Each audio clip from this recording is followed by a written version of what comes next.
Welcome to the Changed Mind, everything mind, body, and soul. So thank you all for joining us again today. My name is Tamu King, and I am delighted to be in your presence today. So my guest today, you saw her on our first episode where she interviewed me. Her beautiful name is Nashima Hartsfield, and I thought it was necessary to kind of have a conversation with her because she's so amazing. There's so much to her that she can share with you, and she pours into so many people around so many different areas. And I just felt like it was really important that we have this conversation so that you can get to know who she is, but just her in general as a human being. She's amazing, an amazing woman of Christ, and I just love her spirit. So I like to introduce this song. Welcome to others that know who she is. Nashima Hartsfield. How are you, sis? I'm good. Nice. God is good. I feel very content. I feel at peace. I do. And I'm normally in the hustle and the bustle of things, but I just feel at peace. It's so peaceful here. Mm-hmm. Come on, spirit of peace. All right. Nice, Yeah. nice. How are you? Yeah, I'm okay. I'm tired. Yeah, me too. But God's going to strengthen us. Yeah. You know, a lot going on. I'm tired, but I thought I still wanted to. It's been a minute. We were supposed to do this interview some weeks ago. A lot's been happening in my world, but I still, I was like, you know what? I'm going to step away. Let some other folks step in for a moment, and have this conversation because I enjoy this space and this time. So. Thank you for, appreciate that. Still having your schedule open. Of course. To be a part of this time. Absolutely. So I just want to open this space up right now just for you to share a little bit about, or is that much? Or, I don't know where we're going. Okay. I'm be honest, I really don't know what we're going to talk about. Okay. And with Shima, we can go in. Oh, it's so true. If you didn't notice that from the first podcast, we can go anywhere. It's true. So the same thing could possibly happen. It's just kind of on her side. Okay. So share a little bit to the world about who you are. Oh, wow. When we hear that question about ourselves, it's like, you really don't even really know how to answer it without saying like things that you do. But I think when we ask people who we are, we're really not we don't need their resume. No. And, you don't need my resume. But who I am is daughter of the Most High God first. I love being his daughter. I know that's right. And honestly, that title alone is so fulfilling that I kind of don't even really have to say anything else. But obviously, I'm a mother, grandmother, and things like that. But just being a daughter of the Most High, it brings me so much fulfillment and joy and contentment. And so at the same time that I know that I'm his daughter, I'm also in development. Like he's still developing me, and so I'm not through yet. So I just feel like every day I'm excited because I feel like he's taking some things away and then he's adding things that I need. So for you to ask, who am I? I am a work in progress, but a beautiful masterpiece for him. And I feel like I just kind of get the front row seat of what he's written for my life. And he don't ask for my approval. I get to read it, but I don't get to edit anything. So, but just being his daughter. It's people have this conversation with me, particularly when I'm talking to them and I tell them that I'm a servant of Jesus Christ, right? And I find myself having a lot of conversations with people who are not believers in Jesus Christ. also, and not people that are hostile. They're, Right. they either believe in something else Yeah. or they don't believe in anything. Right. But then what I noticed, I come across a lot of people who at one time did Okay. and no longer Do? do. Oh, okay. Right. So when they Yeah. find out I'm a believer, they have a lot of questions. Mm-hmm. And I actually was in a session last week with a group that I've been doing a lot of work around racial equity. Okay. And there was this exercise that I had them doing. And one of the questions that we talked about is called fishbowl. Okay. And I had different people from different populations, and we had a retreat also some months ago. Mm-hmm. So the way it works, people in the fishbowl, like, so we're sitting in the center, and I might say anyone that identifies as a Christian, sit in the center, and if you don't, you sit on the outside. Mm-hmm. And us as Christians, we talk about maybe our struggles in this world and how people perceive us and see us, and as if no one else is there, right? And then the people on the outside get to experience that, and they get to ask questions about that. So I did that for people who identify as a Christian, or there are some people who just identify as saying I'm spiritual. Okay. Right. So I had them get into a bowl because that could look different. Yeah. Just because folks say they're spiritual. That's so true. Right. That could mean a lot of different things. Absolutely. Right. Yes. So people have been asking me this question of how, with all this stuff going on in the world, right? How can you believe in a God like that? Mm-hmm. Right? Yeah. How can you still hold on, even when sometimes people hear what has happened in my life, what continues to happen? Yeah. Right? This new stuff with my father and different things. Yeah. How can you still have this belief, this strong belief? Yeah. Right? And people are so amazed when I tell them, like, what else you want? You think I'm gonna, like, so what is that for you? Like, have you had people ask you those questions? And, particularly, like, you can tell me anyone, even if it's unbelievers, but people always find it fascinating, people who believed at one time and no longer believe. Right. Right. Mm-hmm. So what has that been like for you, your experience? The same thing, when they hear, some of the things I've gone through and things like that, or, just life, when life happens. And because most people react to things in their life, most of the time emotionally, because we're human beings, right? Mm-hmm. So, we react, and then we go to I call it our not fix it mode, but just how we cope, with different things. And for me, I'm always running to the secret place. Mm-hmm. And I, before in life, that I used to run to other places. Correct.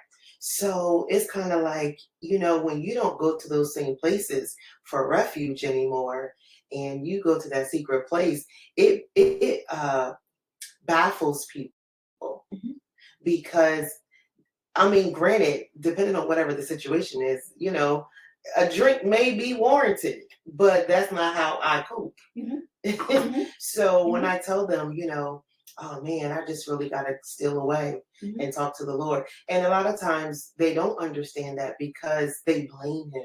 Yeah. For so many reasons and things that happen in their life. And I don't blame him, because he's always holding my hand through. Correct. He is. And it's nothing that you can kind of like make up or fluff. It's like, he is my best friend, and he don't leave me. He has never left me. So it doesn't matter what I'm facing. It doesn't matter the trial. And although I'm human and I can respond emotionally a lot of times, and I'll just weep about it, or I'll go talk to him about it, but he truly is my best friend. And so when I try to explain that to them, it almost sounds like I'm lying. I think it does, because the way they think, they don't believe us. Like get out of here after you heard that news. Yes. They don't believe us. But when you kind of bounce back with a smile, it's almost like, what are you literally made of? Yeah. And it's not me.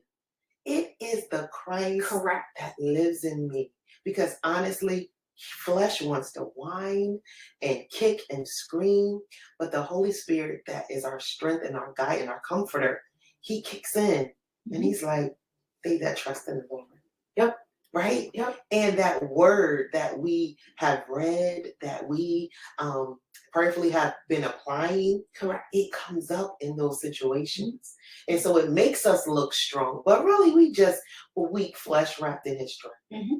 And to them, everybody looks like, they think we're like superhuman. Or I'm like, no, I feel. Correct. And I cry. But I feel and I cry, but guess what I do more? I trust. My trust is greater than how I feel. Because he's never let me down. And I want to add to that, right? I trust whether it turns out my way or not. Please say that. Because say it again. It doesn't, I think sometimes, even in talking to Christians, come on, thinking that it's going to happen our way. Way. Yes. No, we have to trust whether it happens our way or not. Because to be honest, as much as my flesh wants things to happen my way, absolutely, I prefer every single time that it happens God's way, because if it happens his way, it's going to turn out for my good. It really is. It just is. Yeah. Right? I might struggle because I'm human. Yep. I bleed, I struggle. Yeah. But we have to get that. Yeah. Doesn't mean it's going to turn out perfect. No, it doesn't. And I think for me, like, I had to learn how to get to that place. Yeah. I haven't always been at that place where, I would have literal spiritual temper tantrums. Because I'm like, for our flesh and our finite mind, it makes sense to us for it to turn out correct for our good and our way that we think it should turn out. Yeah. But God is like, no, I know what I'm doing to make you. And we don't know. We don't have all those ingredients. He does. And so when it looks like, why would you add black pepper to that? Like, that's a little hot sauce. Why would you do that? Yeah. It doesn't make sense to us. But to him, he's like, excuse me, I know what I'm doing. Yeah. Yeah. And it takes a relationship. It does. That's what it really boils down to. It does. That you trust the person that you're in a relationship with. Right? With my life. And he formed me, he created me, so I trust him. Yeah. Yeah. It's so hard. Yeah. For people to get that. Yeah. Like I said, I've just been confronted with questions around that so much lately. And I love the conversation. Me too. I embrace it, yeah. particularly when it's done. You're coming to me respectfully. I'm coming back. It's not a hostile thing. Right. And truthfully, I can tell a lot of people that have been asking me these conversations or these questions, they're hurt. Yes. Because not that I'm making it up. I hear it through their voice, and either there's tears or just what they're saying. Yeah. They are hurt. They don't understand. Yes. Right. So when I tell them my stuff and who I trust and believe, they're just like, I wish I can do that, but I can't. Yeah. Because they're stuck in, I don't understand why he would let that happen. Right. Right. Right. And I think that the enemy has made it really easy for people to believe that God is some sadistic God that gets joy out of our pain. He's not. Yeah. And so I think that's what makes it hard for people to just comprehend, like, why did these turn of events happen in my life, right? Because it's kind of like, why would that need to develop me? Right? Because we think that we can pick out the things that's necessary. Again, we're trying to be the creator. We're trying to be the one that do what we think he wants us to do, or how he wants us to turn out. Like, we feel like we have that upper hand, and we don't. And the disappointment comes. And that's what because the root of it really is, number one, is fear, right? It's hurt, it's disappointment, and it's concern and worry. But when we cast all those things, like he tells us, cast your cares, because they're cares, right? Because, the enemy makes us feel like he don't care for us when things happen to us. But he cares for us. And so in those situations when I'm talking to people, and I empathize with them, because I'm like, I get angry with you. Oh yeah. Yeah, I don't make you feel like, girl, you bugging. No, I feel your pain. And I'm angry that happened to you. I'm hurt with you. Correct. But there's a balm in Gilead. And he's a comforter. And there's no other alternative I can really give you that's going to bring you peace, but from my own experience, and that's him. That's it. Yeah. That's it. Yeah. you know, thank you, Yeah. right, for sharing that and sharing your perspective, because I feel like it's going to help a lot of people. Yeah. Even and as you were talking, I was thinking about today and what I'm going through.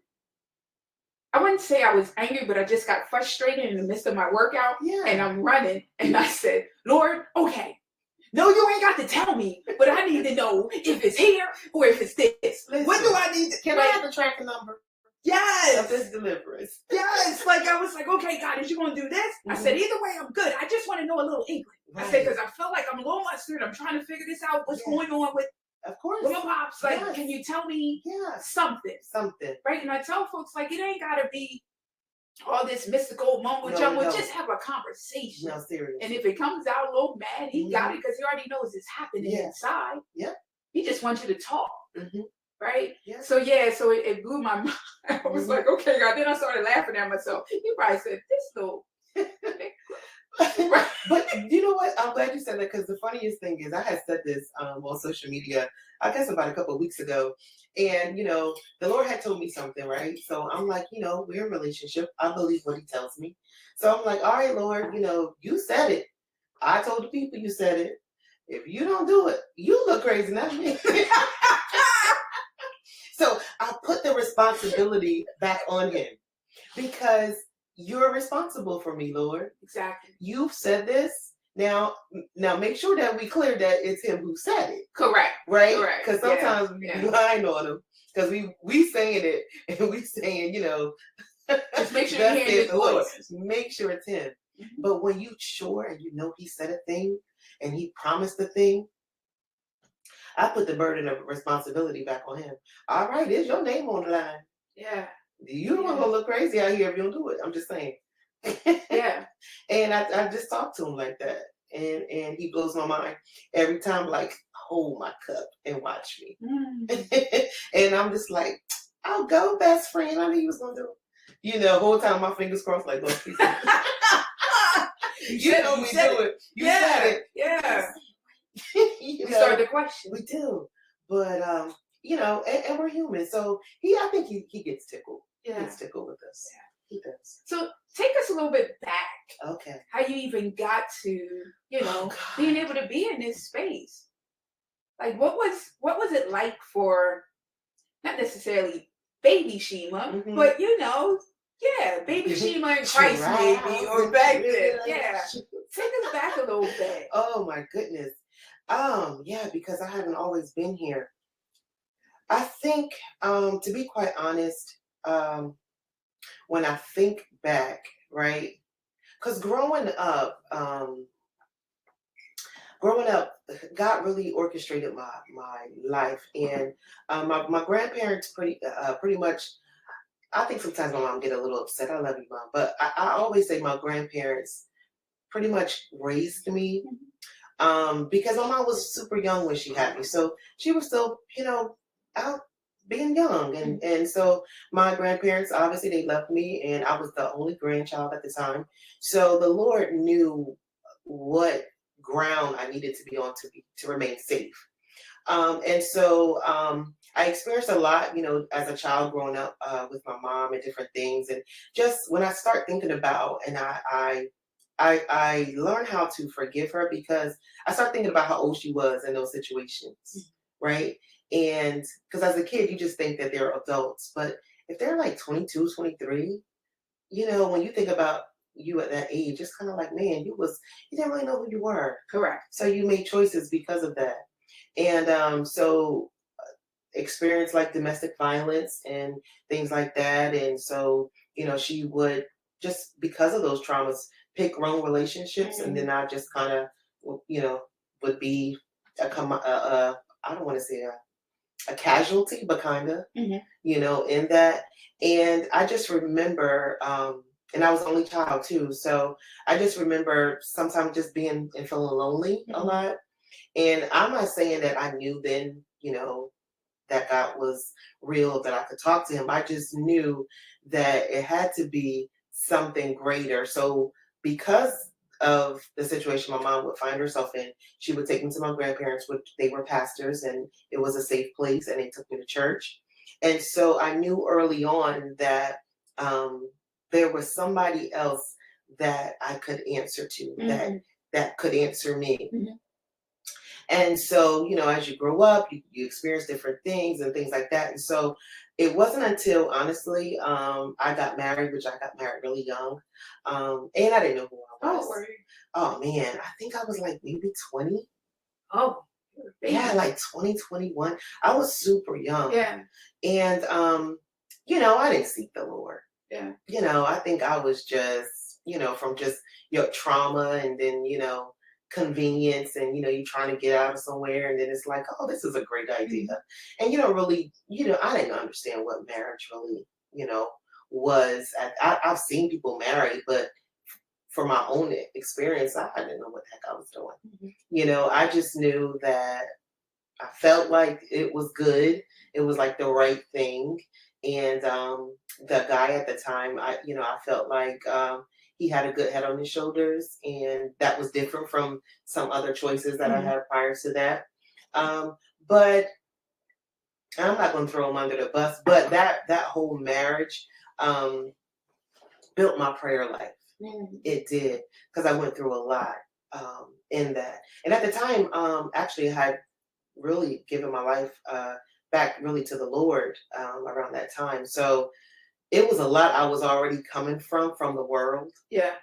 And then just kind of getting into marriage, and I really wasn't delivered from a lot of things. Okay. Didn't have an understanding of a lot of things. And so I grew up in that marriage. Okay. Yeah, okay. I grew up. I was already a teen mom. Remember now, I had my kids pretty young.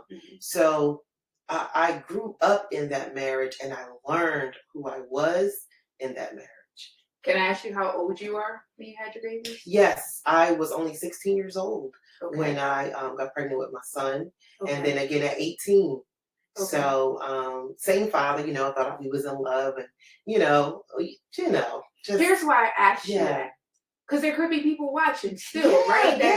That became mothers at such a young age and feel like, did I screw up, or I'll never become anything? All those kind of things that we put in our head. Listen, and let me tell you something, because my mom was in church, and I want to say this, and my mom was in church at the time, and for her, she was any mom would be hurt and embarrassed, and because it's like, I'm over here serving God, and for me, I just was like, I understood that I may not know how to be a mom.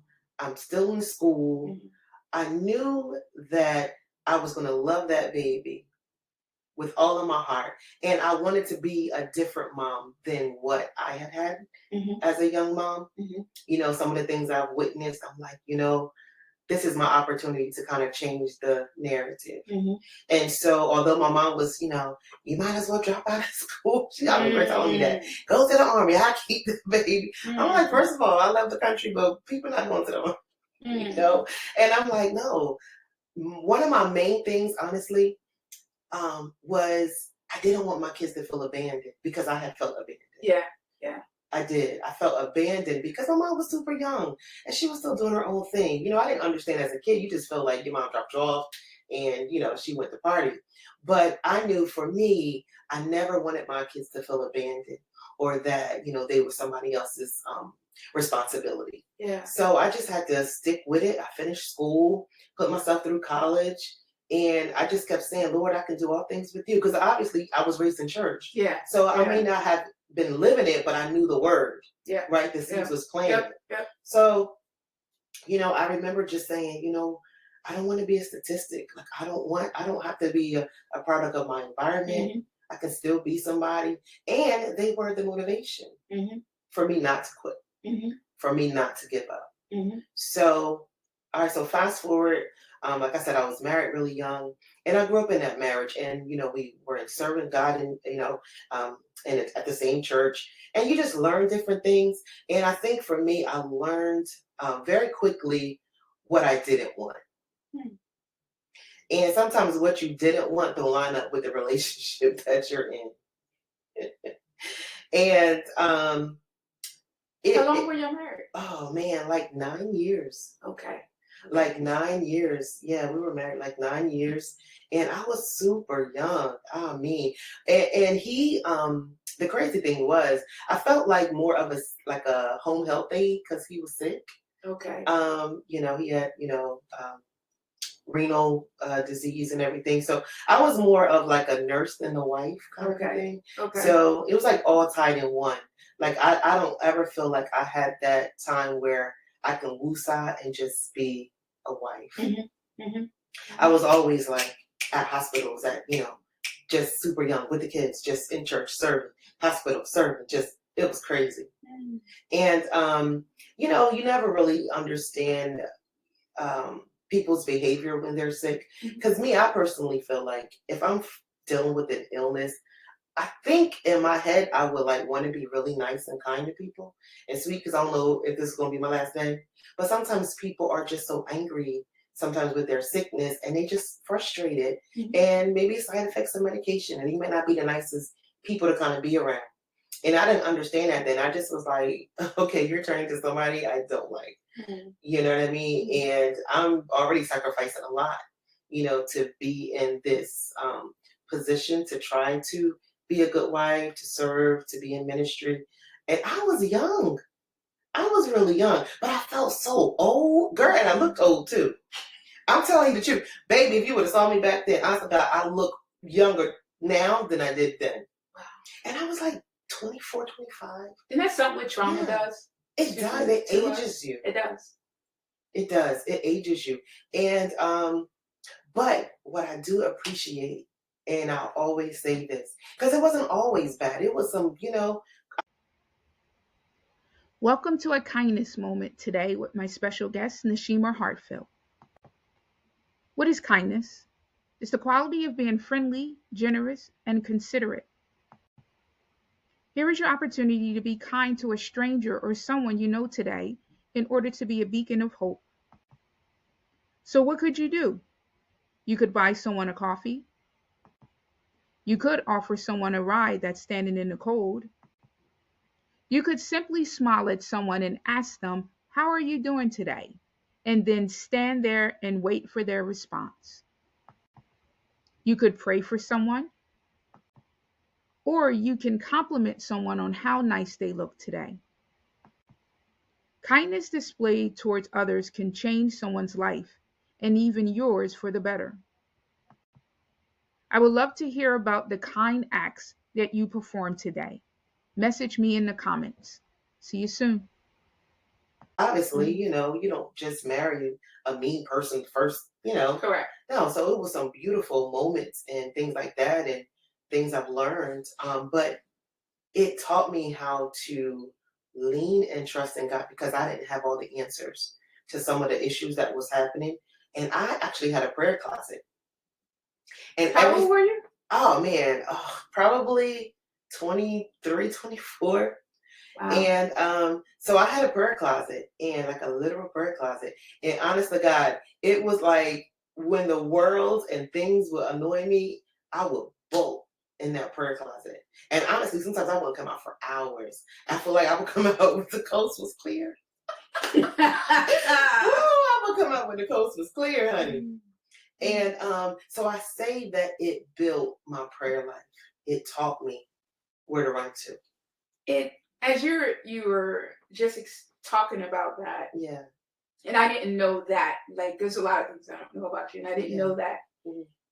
It kind of makes sense and explain why I see the person you are today in regards to your prayer life and your trust in God. Mm-hmm. It helps me to understand how you got to this point. Yeah. But sometimes some people make it seem like, they got saved and they've been overnight happens. Yeah, they get it like the Christ and they just been this. Well, yes. Yeah. Right? Mm-hmm. So as I'm here, it makes sense. Yeah. Yeah, and honestly, it was and the crazy thing about it was, I gotta tell you this, and I share this because I think it's the funniest thing. When I first got saved, right? Like obviously, I grew up in church. I told you my grandparents were pastors, but I was driving in the car one day. I was on my way to my grandparents' house, and I was married at the time. And on my way, I'm like, I just felt like a heaviness. It was kind of like those moments where you feel like that hand is like, it's time. Mm-hmm. It's time now. And so I'm driving in the car and I just felt a heaviness. And I just drove all the way to my grandparents. And it was funny because my uncle, it was like almost like the Lord had him waiting there for me. So that night that I went there, I was supposed to hang out with my girlfriends. That was going to be my first time at a bar. Okay.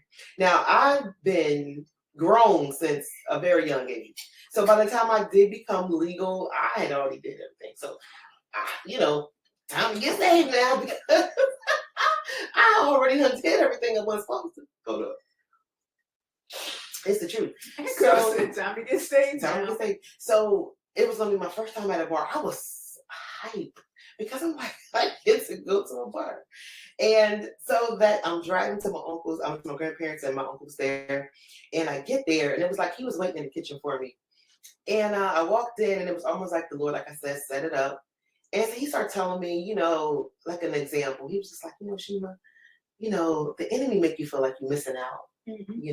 He make it seem like it's just so fun in the world. Mm-hmm. And he was saying, we love music, we love partying. He said, but you're making them rich by buying their music and supporting them. He said, and if they don't get saved, they're going to go to hell. You going to go to hell too, but you done made them rich before you go to hell. And it's just the way he put it. It made me feel so stupid. Like, that is the truth. And that day I gave my life to the Lord in the kitchen. At my grandma's house, and then got filled with the Holy Spirit in the living room.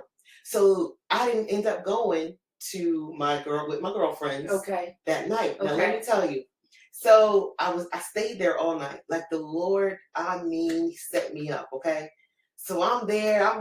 He's laying hands on me. I think I'm on the floor and everything. Like it was a revival. Okay. Like I was at a tent meeting. So I stayed there. The next day, I go to my girlfriend's house. So I want to tell them that, hey, I gave my life to the Lord. So I go to their house because I wanted to tell them that, hey, my life has changed. Now I can't hang with y'all no more. So I go to my girlfriend's house and all of them, they're all in there. And I look around and I'm like, what in the world happened? They looked toe up. Like I knew they were fighting because I was a fighter. Mm-hmm. All right, that's the disclaimer. I was bad. So I'm like, they were like, and where the bleep was you at? And I'm looking around like, what happened? I see the hair missing. They just look like they've been jumped by a group of demons, okay? Because I'm looking around like, hey. And they like, where was you at? You supposed to come with us last night? And I'm like, oh, I got saved. And they said, you will be getting saved, but we getting our bleeps whooped. Wow. And I remember saying, oh my God. And I'm like, yeah, I just basically came to tell y'all that I can't hang with y'all no more. And then these are people I love dearly. Like I grew up with them. They were like my best friends, like family to me. But I knew something changed in that kitchen. Yeah. And I couldn't be the same person anymore. So I was just coming to say, I got my hand to the plow and can't look back. And they were like, okay. And honestly, I think that was like the last time I ever kind of was around them. Well, let me ask you this, because I'm thinking about, and I'm gonna say the first time I thought I gave my life to Christ, and because these were your friends, your people, like your sisters. Yes. I didn't know if there was any guys part of that, but I'm your sisters, right? That you was connected to. Yes. And when we talk about giving, particularly at a young age, giving our life to Christ, that can sometimes become lonely because we get disconnected. Yes. So I think back, as you were telling us, I think back to the first time I was in college. I was 17. Okay. I think I told you on the first part, I was a drunk. So I joined the gospel choir. I was a drunk, but I joined the gospel choir. And the reason I joined the gospel choir because they said it was the best choir. And I wanted to sing with the best choir. Right? So that's why I got on it. Not because I was a Christian. Right. That was where it's supposed to be.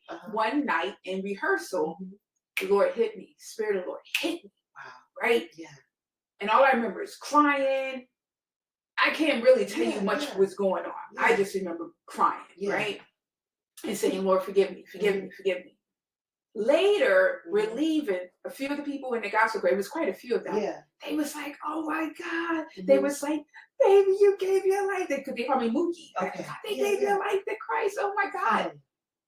I was ecstatic until I saw my friends who pulled up across the street waiting for me to get out of rehearsal. Wow. And I felt the feeling of, I don't know if it was shame, embarrassment, what I felt. I'm like, oh my God, because they directly went to my friend and said, Mookie gave her life to Christ. She can't hang out with y'all. It was about 5 of them. Not our Mookie. They was like, yo, let's go. You know why we here? Yeah. Because I told you, I was an alcoholic. So we was about to go get drunk and get high. Right.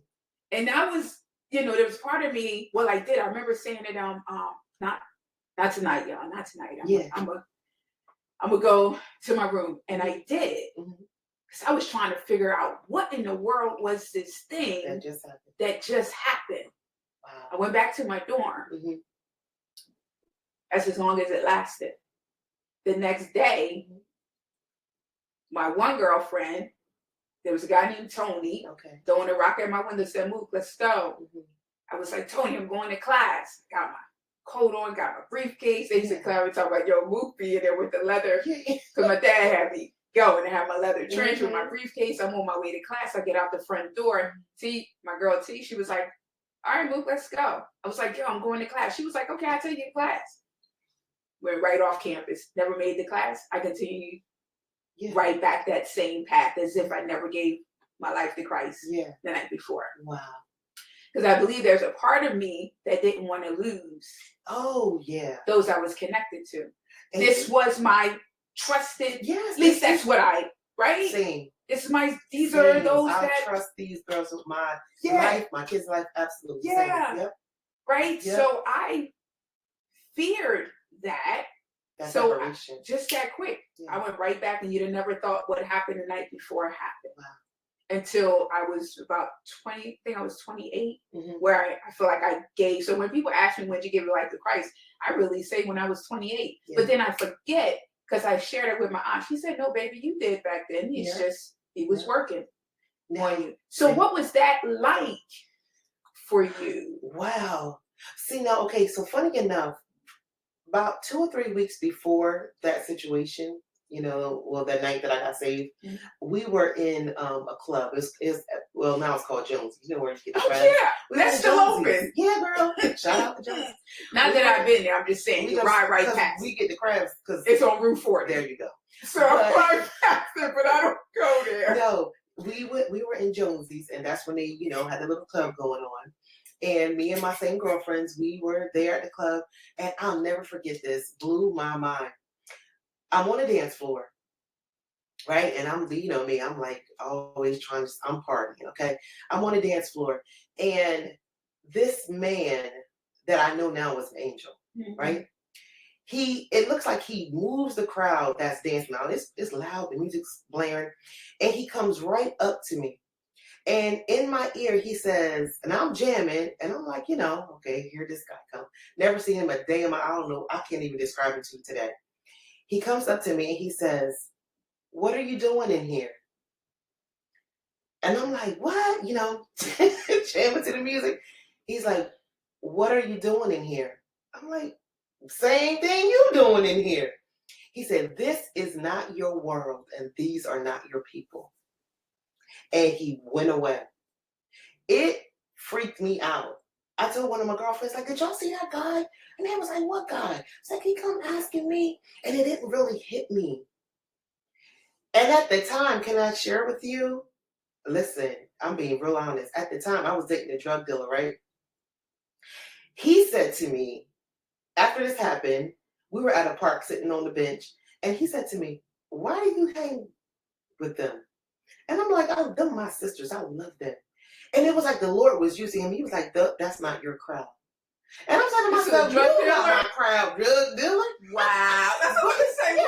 Yeah, I'm like, wow. God didn't use anyone. He used him to confirm, anyone. Yeah. And he was like, that's not your crowd. Wow. And I'm thinking to myself, I love them they are my sisters. They watch my babies. I watch their babies. We eat at each other's houses.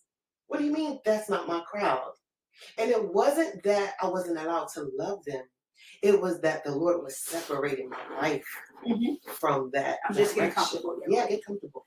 So for me, what happened to me at my grandmother's house in that kitchen, it was a real change. It was a true change because I loved them, and I, so much that I came back to say, hey, I don't want y'all to think I'm walking out on y'all, but something happened. I got saved last night. Wow. And I just came to say, like goodbye. And they can tell you, if they're honest, they can tell you I was totally different. I had totally radical. God had changed me.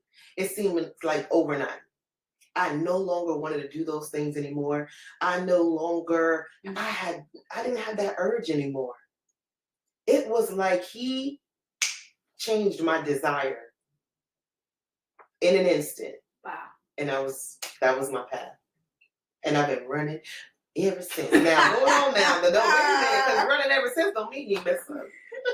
Let's be clear. Let's be clear. Because we have a way as Christians making folks think that we've been on the up and up. Correct, and we've been perfect. No. And I believe that's what hinders a lot of folks. Yes. Right? Because they say y'all hypocrites and y'all think you this and think you that. And if we're honest with ourselves and stop trying to look a certain way, right? Please. We can draw more people to Christ when we're real about, yeah, I struggle too. Yes. I just know who to go to. Yes. That's the difference. That is the only difference. Right? It's not that I'm better than you, because I'm not. We're both struggling in this thing. And sometimes greater than the world. Ooh. If we be honest. Yes. I just know who to go to for my help. Yep. And to help me to seek to get through that thing. Some years ago, someone was asking me, she was like, Tamu, how'd you do it? Yeah. And at first I was like, what? What do you mean how did you get through this? Yeah. And I said, Jesus. No, seriously. She said, no, I get all that, but how'd you do it? I said. She wanted a different answer. Yeah, she did. She wanted me to come up with this elaborate thing. Yeah. I said, Jesus. That's it. And she just kind of looked at me. She was like, okay.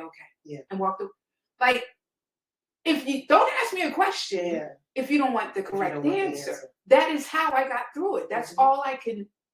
Now I can tell you, but it's going to encompass Jesus. Yeah. Now, if you don't want to hear that, I don't have no other answer. I don't know what you want me to tell you.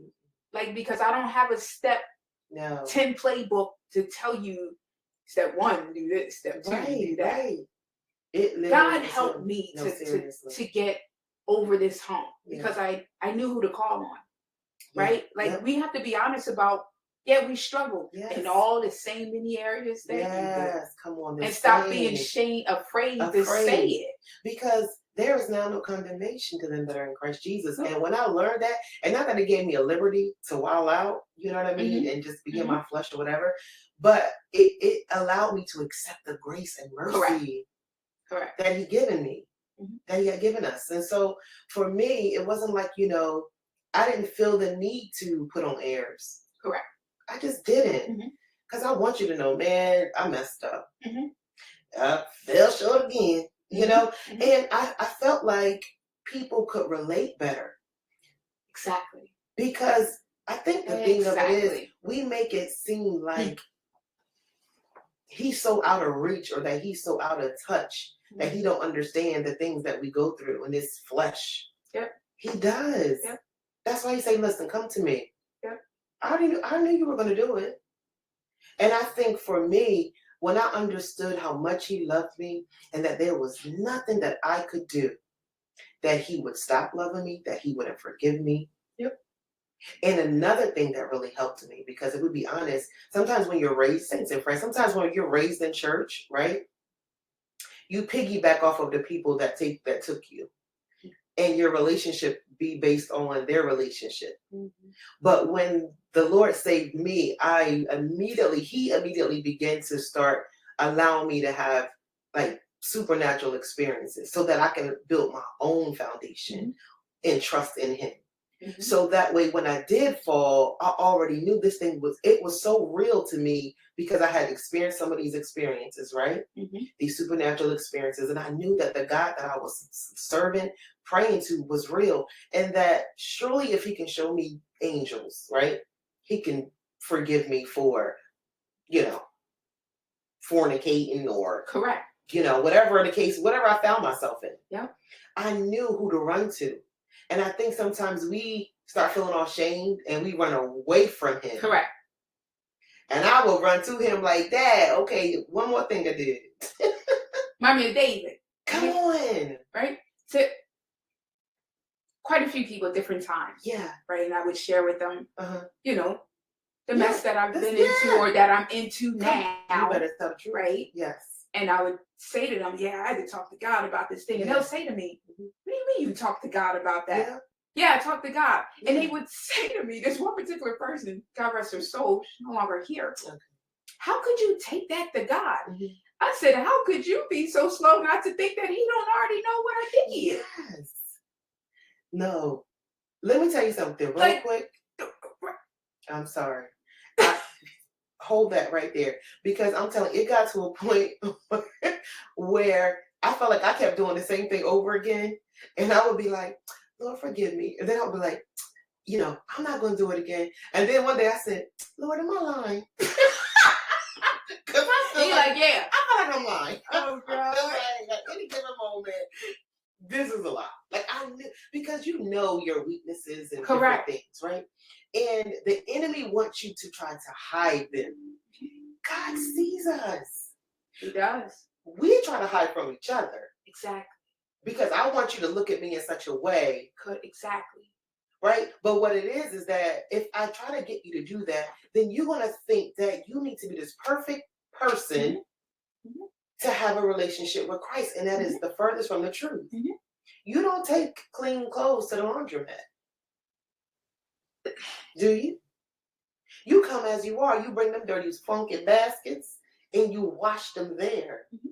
That was me. You got to bring all of that dirt, all of that muck, all of those things that, you don't want nobody to see how black that sock is. You got it under the bottom of the other clothes. Mm-hmm. No, that's, he's like, come to me. Mm-hmm. Come to me as you are, broken, wounded, battered. Mm-hmm. Because I'm the solution. Mm-hmm. So I think that, we do a disservice to souls when we pretend to be something that we're not. Yeah. People say it all the time, I'll come to, I have a cousin now, I'll come to God when I get it together. I just got to get a few things together. Mm-hmm. Right. And that's what people say. And I'm like, no, let's just come now. Yeah. Right. Because we won't necessarily get it together. No. Because you don't have the strength to get yourself together. Because that's dependent on us. Yes. Right. To make it happen, to fix it. Mm-hmm. And if I could fix it, I'd have been fixed it.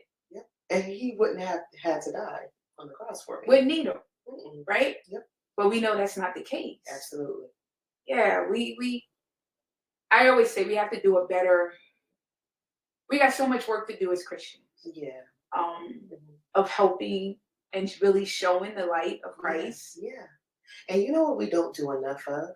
Testifying. We don't. We don't.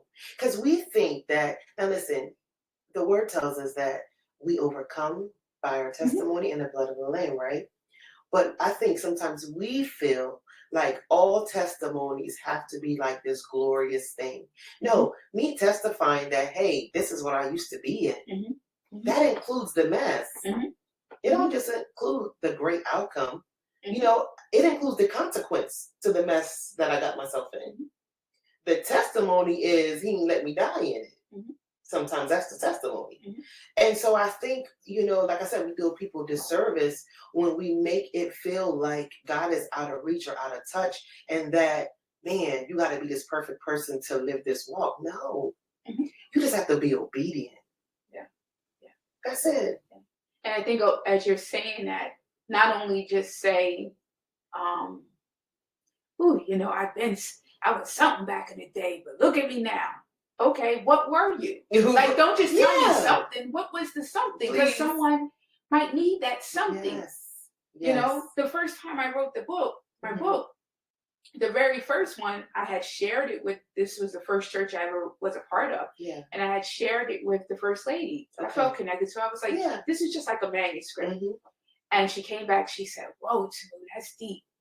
She said, you plan to put this book out with your name? I said, how do you want me to put it out? She Right. said, you might want to think about doing this anonymously. Wow. I said, why? She Yeah. said, I don't know that you want to share this like this Mm. to the world. And Wow. I respectfully, I said, thank you for Input.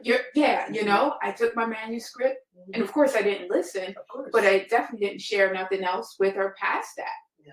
Right? Because there was Yeah. like a shame that she Yeah. wanted me to have or that she had for me. Right. And that was just her, but there was many who show Yes. up that way. They do. Right? We're afraid to tell what Yes. it is. People need to No. know Yes. that you struggle with the With same this. thing that they could possibly struggle Yeah. with, to know that Yep. I can overcome that. Yes. And if we don't do that, how is someone supposed to know? Yeah, it's true. It's true.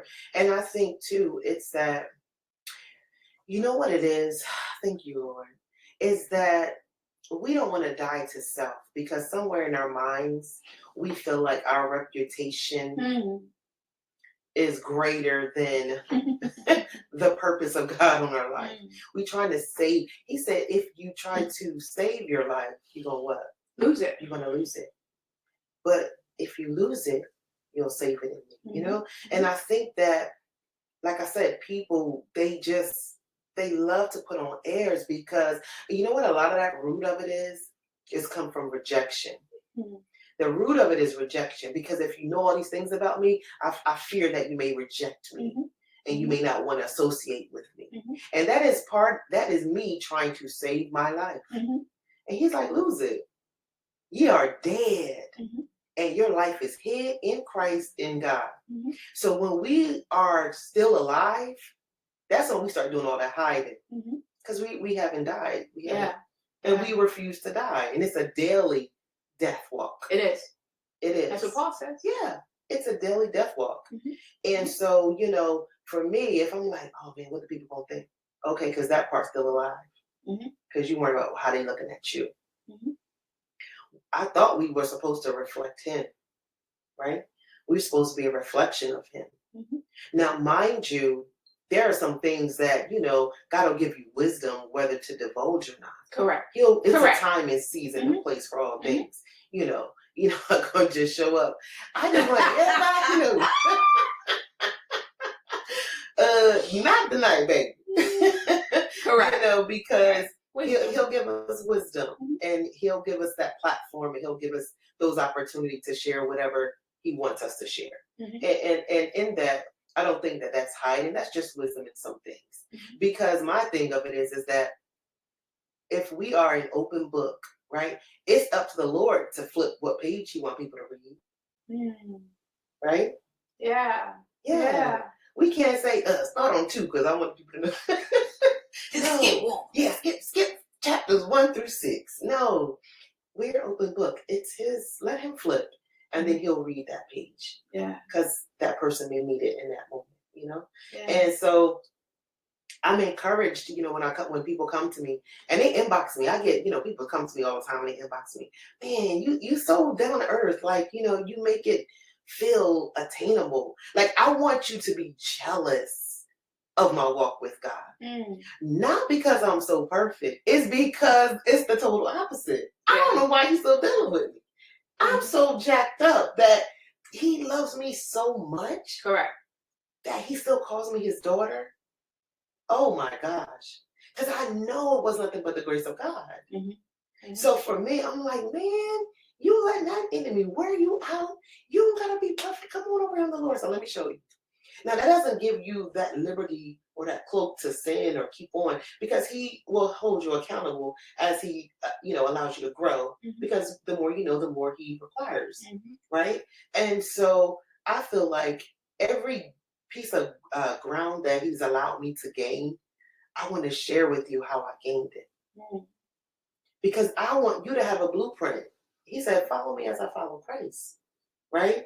So if I'm trying to be or do my best to allow God's light to shine in me to be a leader and an example in all areas, but in honesty and in truth, it's easier for people to ask, who is this God? Yeah.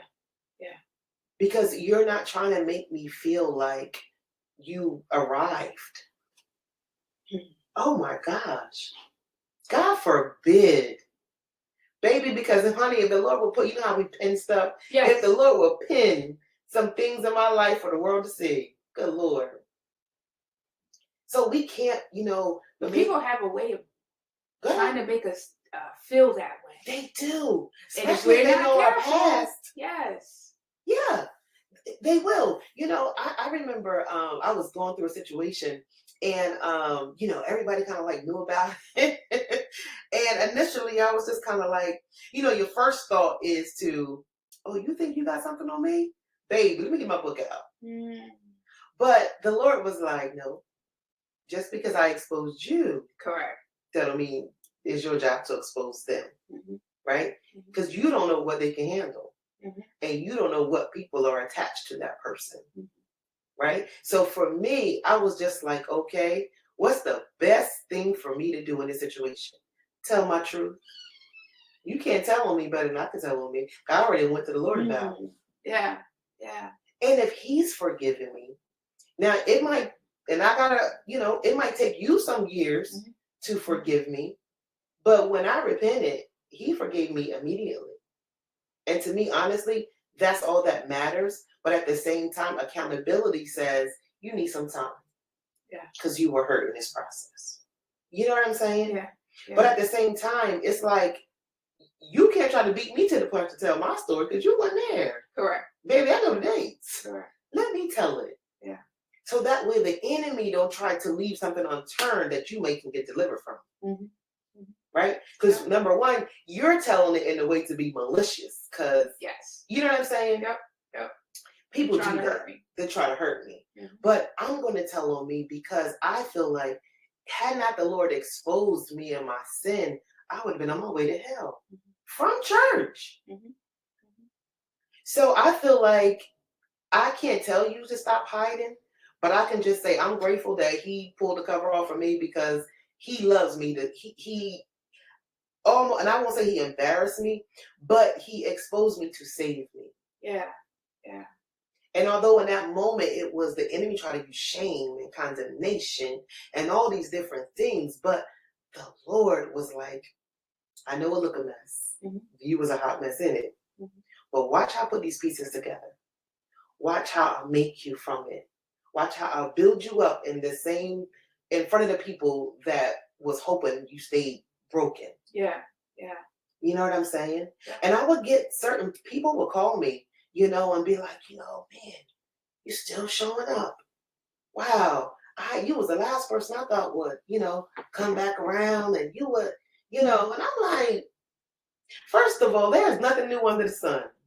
What you're not going to do is try to make it seem like I'm the first one did this sin now. Correct. But people have a way of making you feel like, because people. You are the only one.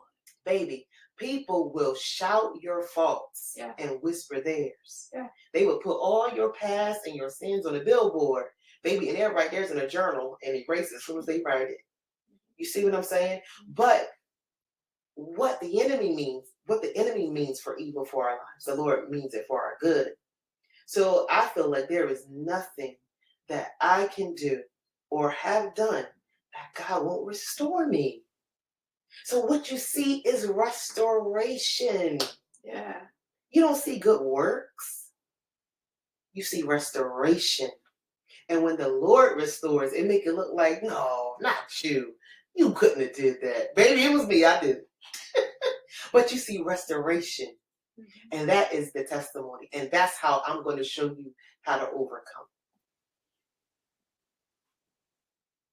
How has this helped you being that teenage mom? Okay. Right? Mm-hmm. And now, you mind sharing your age today? No, I'm 45. 45. Okay.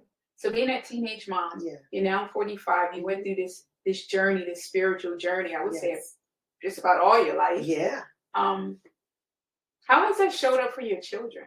Oh, I love that question. Oh man, you're not going to cry. Because that had to be a journey. It was. First of all, let me tell you about. I love my baby so much, and I raised them in church, right? Mm-hmm. So they had the front row seat to to it all. So it was nothing that I could hide from them because they were present. Mm. So although they were present when it was bad, they was present and they saw God working. Mm-hmm. They saw me praying. They saw me crying. They saw me kicking and screaming. They saw me trusting. They saw me reading. They saw me struggling. They saw me overcoming. They watched me love people that hurt me. They watched me forgive those that wouldn't give me forgiveness. They watched me show grace to people that didn't extend grace to me. So I didn't realize that they were watching that close, that when in their own lives, they began to mimic it. So I remember my son said to me, we were in a car one time, and he was saying, Mom, it's a lot of things that you've went through and gone through that I watched you personally go through that I know for a fact somebody else would have responded the same way. And he said, the reason why I don't respond to certain things is because I saw how you responded. I saw you keep loving. I saw you forgive. And he said, and I can't hold a grudge to this day. He says that. He's like, and it's because you was that example. And I wasn't like a perfect example. I mean, my kids, they've been through with me. Mm-hmm. But I never let go of the Lord's hand. So for them, it was a seed. So it didn't matter what I had gone through. They still heard me in that prayer closet. They still saw me. Because there was a period of time that I stopped going to church. I'm going to tell you the truth. Because I'm like, am I really saying, let me stop going for a minute. I'm honest to God. I stopped going to church for a minute because I'm like, let me make sure I'm not saved to the church or to the pastor. Because some people saved to the church and to the pastor, and they miss 2 Sundays, baby, and they don't have nothing. There is no substance. So I was like, now for me, back that question, but go ahead. For me, I was not going because honestly, at the time, I think I was hiding. I know I was hiding because I was like, the enemy was trying to kind of get me with like shame and different things like that. So I'm like, man, ain't nothing to that. Because y'all supposed to forgive me. Y'all supposed to love me. Y'all supposed to do this Bible y'all was teaching now. And ain't nobody doing this Bible with me. But the Lord knew what he was doing because I didn't realize how saved I was until I stopped going to church. I ain't telling y'all not to go to church. That ain't what she's saying. That's not what I'm saying because I love my new church and I'm serving. So, but in that moment and that particular time in my life, I needed to know I had a real anchor. And that it wasn't tied to the Hammond, that it wasn't tied to the choir, that it wasn't tied to revivals or the people. I need to know that the God that we've been in here shouting and falling out on the floor is really my Savior. And it wasn't until that dark moments in my life that I knew him for real. Wow. I knew him for real. And I showed my kids that he was real. Mm-hmm. Because first of all, they were tired of going to church. Let me tell you right now. They needed to break. My son said, I don't went to so many services, baby. But it wasn't until isolation period till they said, even for them, like now, they was like, all that time we was going to church, I'm saved now. Mm-hmm. We saw how church go. Correct. But my relationship is built behind closed doors. Exactly. And that's what we saw. We saw your relationship with Christ. Yeah. Wow. Yeah. Because they seen people play church. Yeah. But not really have a relationship. Yeah. With the God of the church. Yeah.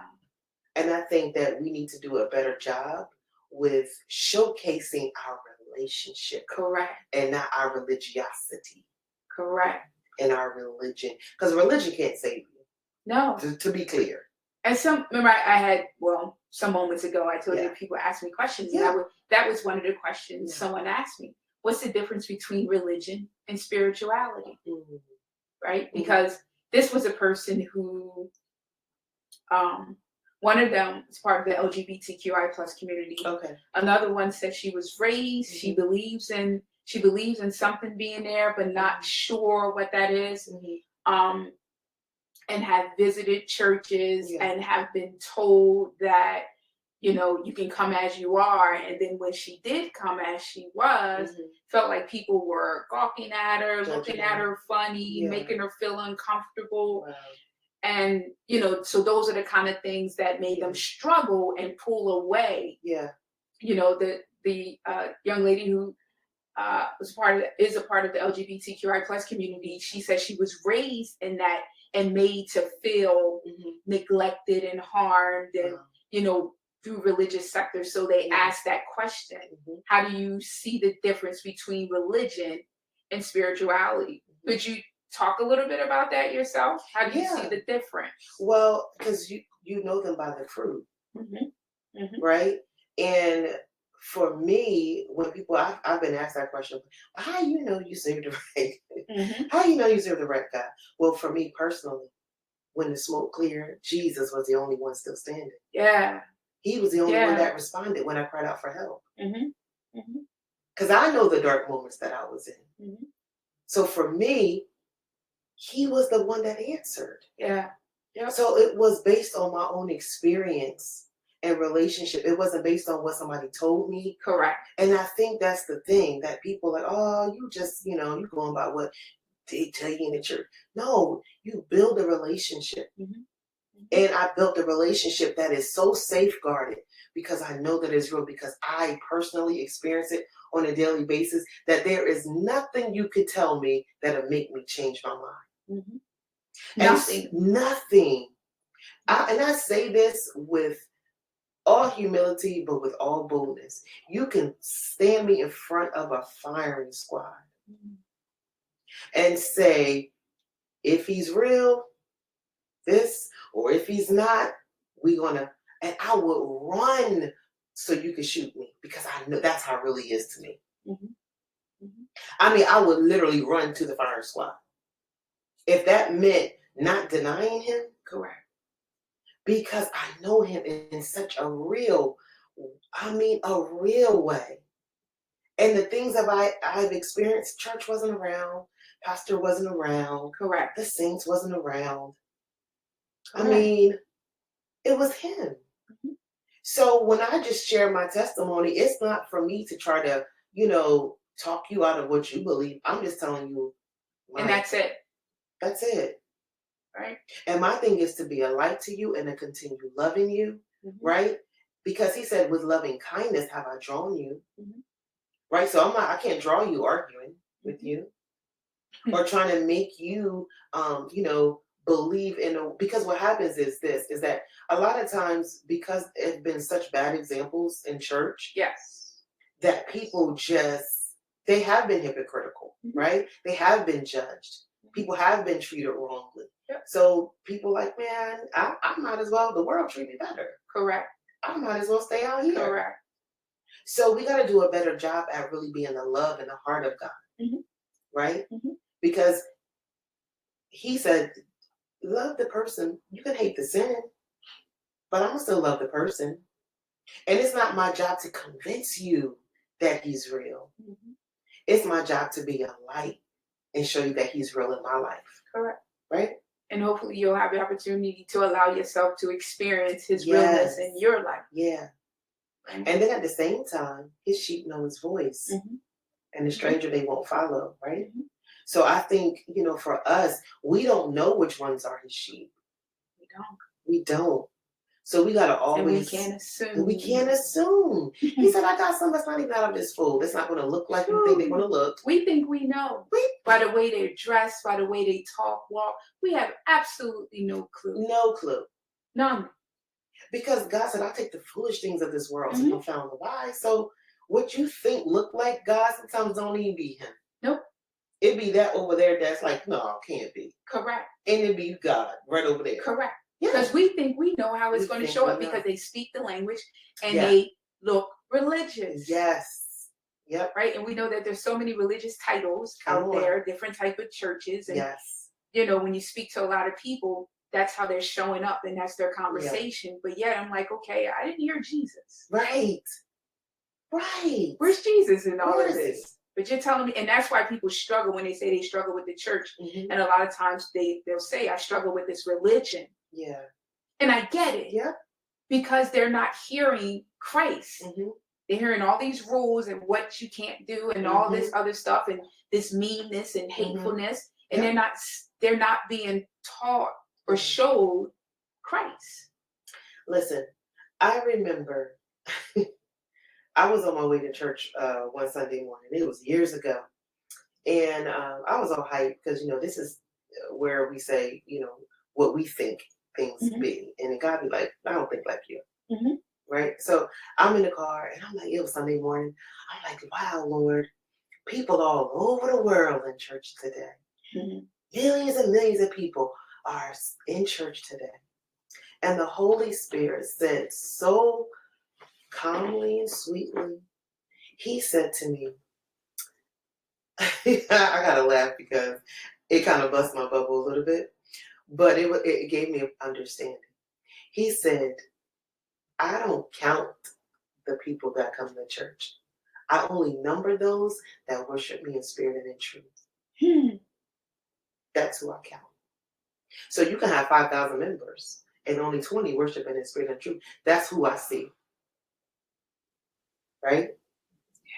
He said, I only number those that worship me in spirit and in truth. That those are the ones that I count.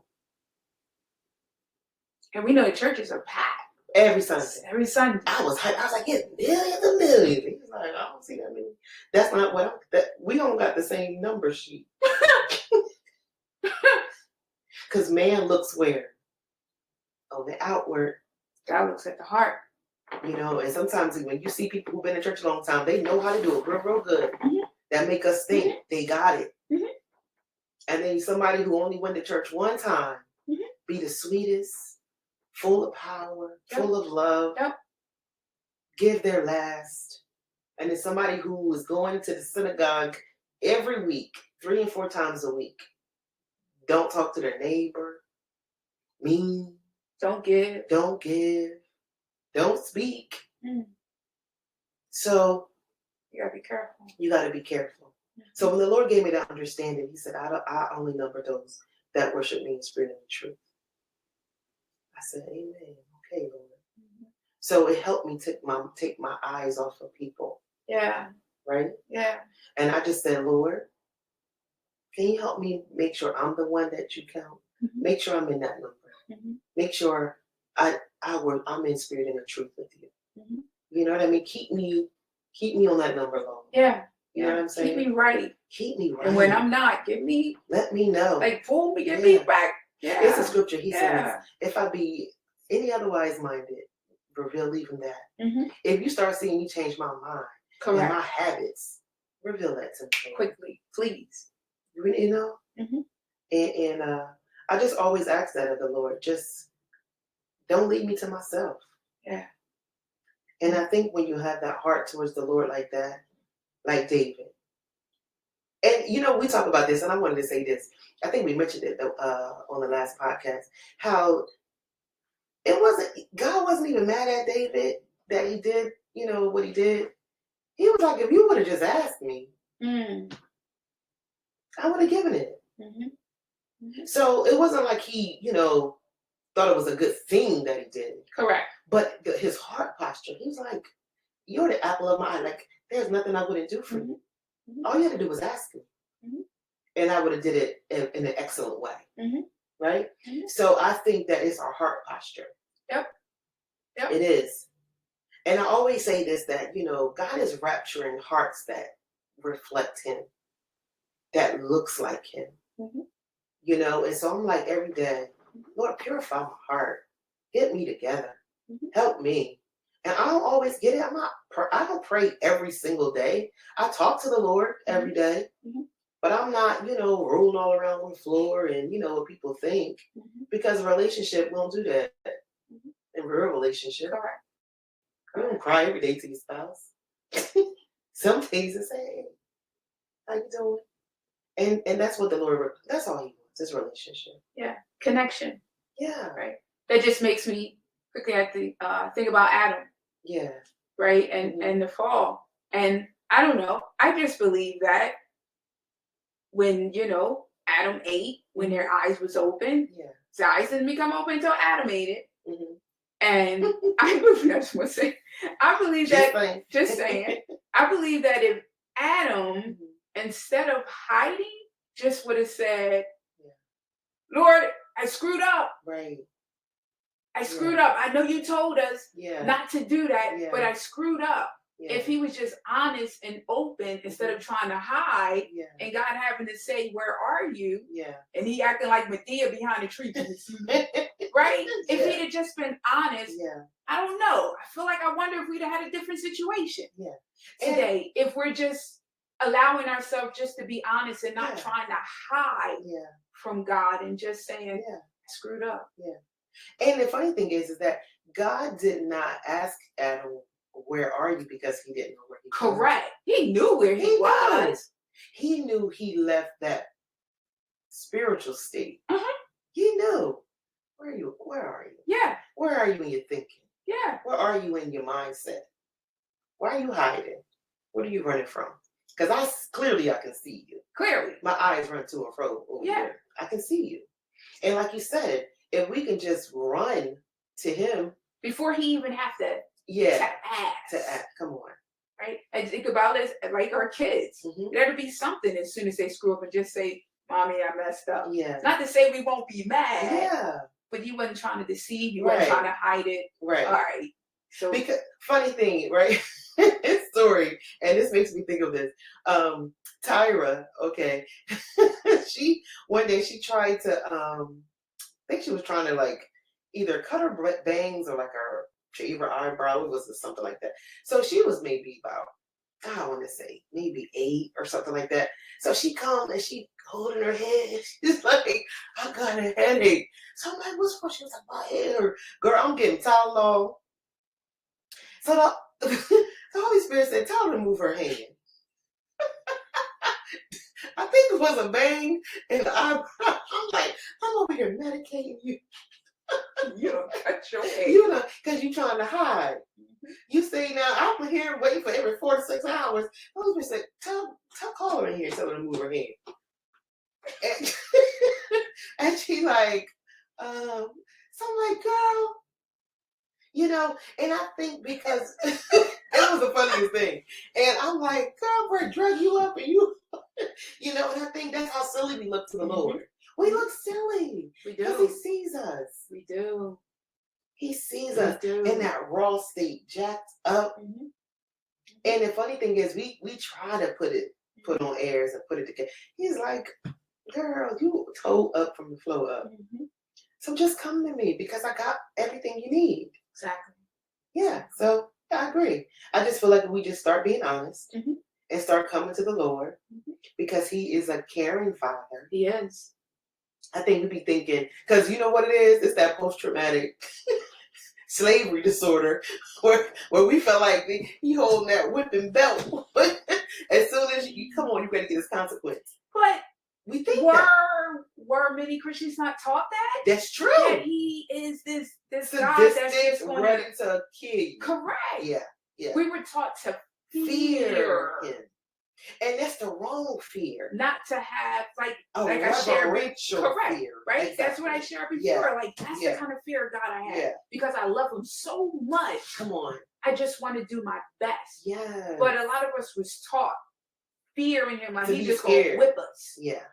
Like he's this horrible individual. Yeah, it's true. Right? Folks were taught that. They were really taught that. It needs to be retaught. Yes. That's not who he is. Yeah. And guess what? They were taught based off of somebody else's understanding, and it wasn't off a relationship. Correct. It was not. And so that has gone down through the years and been passed on. Yep. So we teach people religion, and we don't show them relationship. Correct. So yeah, we don't show them Christ. Yeah, we don't show them Christ. We don't. And you know, I think too, especially now, first of all, COVID showed a lot of churches and people who had a real walk with God and who didn't. It did. And I think the Lord used it as an opportunity to say, you really don't know me. Nope. You don't really know me. You know these services. You know how these services run. You know how this itinerary go. You know how this schedule go. But you don't really know me. Yep. And that's why that scripture, when he says, they're going to say, Lord, Lord, didn't I do this in your name? He's going to say, depart from me. I never knew. Baby, I never knew you. God forbid. Because knowing him, it is the most beautiful thing to know. It is. It's peaceful. It is so wonderful to know him and that he knows you. Correct. Welcome to a kindness moment today with my special guest, Nashima Hartsfield. What is kindness? It's the quality of being friendly, generous, and considerate. Here is your opportunity to be kind to a stranger or someone you know today in order to be a beacon of hope. So what could you do? You could buy someone a coffee. You could offer someone a ride that's standing in the cold. You could simply smile at someone and ask them, "How are you doing today?" And then stand there and wait for their response. You could pray for someone, or you can compliment someone on how nice they look today. Kindness displayed towards others can change someone's life, and even yours for the better. I would love to hear about the kind acts that you performed today. Message me in the comments. See you soon. He knows my name. He knows my voice. Yeah. Go ahead, Tashka. Right? Come he on. Knows my he knows my voice. Yeah. You listen, it can be 500 kids and your baby starts screaming. You know your baby. That's my, come here, Tyra. That's my baby crying. Same thing with God. He knows the sound of our spirit, our hearts. But that, we got to know him. Yeah. And more importantly, we want him to know us. Exactly. Relationship. Yeah. So, when we talk about relationships. No, you didn't. Not the same way. Okay. Do you ever feel like being a woman of Christ and in love with Jesus Christ and seeking to live your best for Christ? Okay. Maybe I should speak in the mic. Has it ever, or has it, would you say, hindered? How does it affect your walk?